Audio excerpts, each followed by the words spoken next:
এই দেখ, বারবার আমি এঁকে কেন দেখাচ্ছি, আর একটু হাসে দেখা তো। হ্যাঁ শাবাশ, এই দেখ মোটরটা, এই দেখ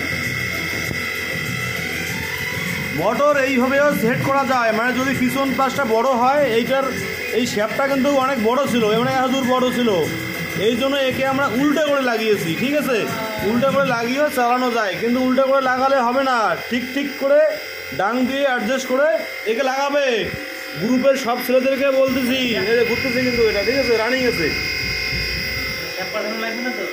না না, মানে এটা বড়, শ্যাপটা বড়, এই পিছনটা এখানে লাগে না, মানে এই স্টার্টার যে ছিল এই এত দূর ছিল, এই জন্য আমরা এটাকে উল্টো করে বসে আপাতত টেস্ট করার জন্য, মানে ভাইয়ের জন্য খুব তাসাল্লি হয় যে ভাই এটা বানিয়েছে।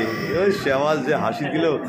আর মীর মাদুল ভাইকে বলতেছি, ভাই বর্তমানে আমার এই ক্লাস চলতেছে, বুঝলি, খুব জ্বালা, তুই এগুলো বুঝবি না মনে হয়, যেটা নিয়ে তুই কাজ করে থাকিস, মানে 18 নাম্বার 16 নাম্বার তার আমাদেরকে লাগবেই, বুঝলি, তাছাড়া কিন্তু কাজ হবে না।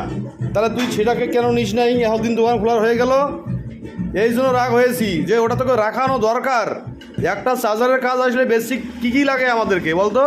আমাদেরকে ডায়েট রাখতে হবে, ডায়েটগুলো, ব্রিজ রেক্টিফায়ারগুলো, IN 4007 রাখতেই হবে, 78 ফ্যান, তারপরে তোমার এই পাশে এই যে খুটখাট জিনিসগুলো, এগুলো রাখাই লাগবে ভাই, এগুলো না হলে তুই কাজ কীভাবে করবি, বুঝছিস? এখন একটা ছোটো মোটো জিনিসের জন্য যদি কাস্টমারকে বলে আজকে না দিম কালকে দিম জিনিসটা, তাহলে হবে? সেও তো জানে যে অল্প একটু প্রবলেম হয়েছে, এই জন্য এই সমস্ত জিনিস রাখবি। আর সবাইকে বলতেছি রাখবা এগুলো।